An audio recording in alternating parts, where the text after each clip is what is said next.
ਢਿੱਲ ਸਾਹਿਬ ਦੇ ਤੇ ਸਰ ਦੇ ਇਨਵਾਈਟ ਤੇ ਤੀਸਰੀ ਇੰਟਰਨੈਸ਼ਨਲ ਜਿਹੜੀ ਪੰਜਾਬੀ ਕਾਨਫਰੰਸ ਹੈ ਉਹਦੇ 'ਚ ਹਾਜ਼ਰ ਹੋ ਰਹੇ ਹਾਂ ਔਰ ਤੁਸੀਂ ਵੀ ਆਓ, ਤਸ਼ਰੀਫ ਲਿਆਓ। ਇਨਸ਼ਾਅੱਲਾ ਪੰਜਾਬੀ 'ਚ ਗੱਪਾਂ ਵੀ ਲੱਗਣਗੀਆਂ ਤੇ ਪੰਜਾਬ ਦੇ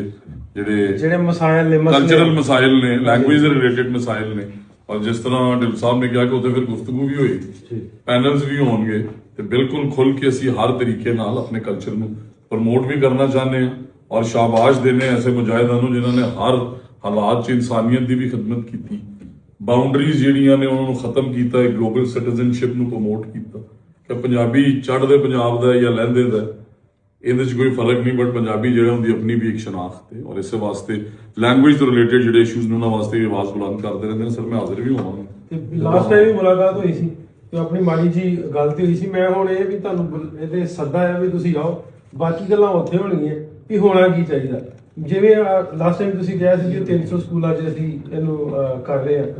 ਤੇ ਅੱਗੋਂ ਇਹਦਾ ਲਾਹਾ ਮਿਲ ਗਿਆ। ਸਾਨੂੰ ਵੀ ਪਤਾ ਵਾ ਵੀ ਬਹੁਤ ਸਾਰੇ ਮਾਮਲਾਤ ਹੁੰਦੇ ਨੇ, ਇਹ ਸਰਕਾਰ ਦੇ ਵੀ, ਗਵਰਨਮੈਂਟ ਦੇ ਵੀ, ਹੁਣ ਤੇ ਸਾਡੇ ਸੀਐਮ ਸਾਹਿਬ ਵੀ ਜਿਹੜੇ ਆ ਉਹ ਕਿਤੇ ਨਾ ਕਿਤੇ ਪੰਜਾਬ ਵਾਲੀ ਗੱਲ ਆਉਣ ਲੱਗ ਪਈ ਹੈ ਤੇ ਇਹ ਆ ਵੀ ਉਹਦੇ ਵਿੱਚ ਇੱਕੋ ਵਾਰੀ ਤੇ ਨਹੀਂ ਹੋਣਾ, ਲੇਕਿਨ ਇਹ ਵੀ ਉਹ ਸਾਨੂੰ ਥੋੜਾ ਕੋ ਆਸਰਾ ਕਰਕੇ ਇਨਸ਼ਾਅੱਲਾ ਤੁਹਾਨੂੰ ਆਸਰਾ ਵੀ ਕਰਾਂਗੇ ਔਰ ਤੁਹਾਨੂੰ ਉਹ ਪ੍ਰੋਗਰਾਮ ਜਿਹੜਾ ਅਸੀਂ ਸਮਝਦੇ ਹਾਂ ਕਿ ਕਿਵੇਂ, ਜਿਸ ਤਰ੍ਹਾਂ ਤੁਸੀਂ ਕਿਹਾ ਕਿ ਲੈਂਗੁਏਜ ਦੀ ਜ਼ਰੂਰੀ ਨਹੀਂ, ਉਰਦੂ ਪੜ੍ਹਾਉਣੀ ਵੀ ਜ਼ਰੂਰੀ ਹੈ, ਇੰਗਲਿਸ਼ ਵੀ ਹੈ, ਦੁਨਿਆਵੀ ਲੈਂਗੁਏਜਸ ਵੀ, ਪਰ ਪੰਜਾਬੀ ਨੂੰ ਕਿਵੇਂ ਪੂਰੀ ਪਿੱਛੇ ਛੱਡਿਆ ਜਾਏ। ਔਰ 300 ਸਕੂਲ ਜਿਹੜੇ ਬੜਾ ਮਾਈਨਿਊਟ ਜਿਹਾ ਨੰਬਰ ਹੈ, 55,000 ਸਕੂਲ ਨੇ ਸਿਰਫ ਪਬਲਿਕ ਸੈਕਟਰ ਦੇ, ਪ੍ਰਾਈਵੇਟ ਵੀ ਕਰੀਬਨ ਇੱਕ ਇਹਨਾਂ ਦੇ 1.25 ਕਰੋੜ, ਅਗਰ 1.25 ਲੱਖ ਅਗਰ ਸਕੂਲਾਂ 'ਚ ਤੁਸੀਂ 300 'ਚ ਪੜ੍ਹਾ ਰਹੇ ਹੋ ਤੇ ਕਿੰਨੇ ਕੁ ਪੜ੍ਹਾ ਰਹੇ ਹੋ ਤੇ ਉਹਦੇ ਵਾਸਤੇ ਕਰਿਕੂਲਮ 'ਚ ਅਸੀਂ ਕੀ ਤਰੀਕਾ ਬਣਾ ਰਹੇ ਹਾਂ। ਇਨਸ਼ਾਅੱਲਾ ਬਵਾਂਗੇ ਵੀ, ਤੁਹਾਡੇ ਕੋਲ ਰਾਏ ਵੀ ਲਵਾਂਗੇ ਔਰ ਇਹਦਾ ਇੱਕ ਅੱਛਾ ਪੋਜ਼ਿਟਿਵ ਪ੍ਰੋਗਰੈਸਿਵ ਹੱਲ ਕੱਢਾਂਗੇ ਕਿ ਸਾਡੇ ਬੱਚਿਆਂ ਨੂੰ ਵੀ। ਰਾਣਾ ਸਾਹਿਬ, ਅਸੀਂ ਇਹ ਖਿਆਲ ਕਰਦੇ ਹਾਂ, ਬਲਕਿ ਸਾਡਾ ਯਕੀਨ ਹੈ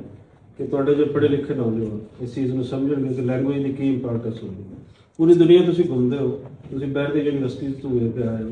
ਉਹਨਾਂ ਨੇ ਆਪਣੀ ਲੈਂਗੁਏਜ ਨੂੰ ਛੱਡਿਆ ਨਹੀਂ, ਕਿਸੇ ਨੇ ਨਹੀਂ ਛੱਡਿਆ। ਪੰਜਾਬ ਵਾਲਿਆਂ ਨੇ ਛੱਡ ਦਿੱਤਾ ਤਾਂ ਤੁਹਾਡੇ ਜੇ ਲੋਕਾਂ ਦਾ ਕਰਕੇ ਦੁਬਾਰਾ ਅਸੀਂ ਲੋਕਾਂ ਲੈ ਤੁਹਾਡੇ ਵਰਗੇ ਮੁਜਾਹਿਦ ਮੌਜੂਦ ਨੇ, ਕਿਉਂ ਪੰਜਾਬ ਨੇ ਛੱਡ ਦਿੱਤਾ? ਸਾਡੀ ਤੇ ਵਜ਼ੀਰ ਆਲਾ ਸਾਹਿਬਾਂ ਨੇ ਵੀ ਕਿਹਾ, ਉਹਨਾਂ ਨੇ 2 ਮੀਟਿੰਗਾਂ ਲਈਆਂ ਨੇ ਕਿ ਕਿਸ ਤਰੀਕੇ ਨਾਲ ਐਸਾ ਹੱਲ ਕੱਢਣਾ। ਸਾਨੂੰ ਚਾਹ ਚੜ ਜਾਂਦੇ ਸਰ ਜਦੋਂ ਕੋਈ ਪੰਜਾਬੀ ਦੀ ਗੱਲ ਕਰੀਏ। ਇਨਸ਼ਾਅੱਲਾ ਸਾਰੇ ਜਿਹੜੇ ਦੋਸਤ ਨੇ ਉਹਨਾਂ ਨਾਲ ਖੁੱਲ ਕੇ ਤੇ ਗੱਪ ਲਾਵਾਂਗੇ ਔਰ ਇੱਕ ਵਾਜ਼ਿਆ ਲਾਏ ਅਮਲ ਦਾ ਐਲਾਨ ਕਰਾਂਗੇ ਟਾਈਮ ਲਾਈਨ ਨਾਲ ਇਸ ਤਰੀਕੇ ਨਾਲ ਪੰਜਾਬੀ ਕਲਚਰ ਔਰ ਲੈਂਗੁਏਜ ਨੂੰ ਕਿਵੇਂ ਪ੍ਰਮੋਟ। ਇਨਸ਼ਾਅੱਲਾ।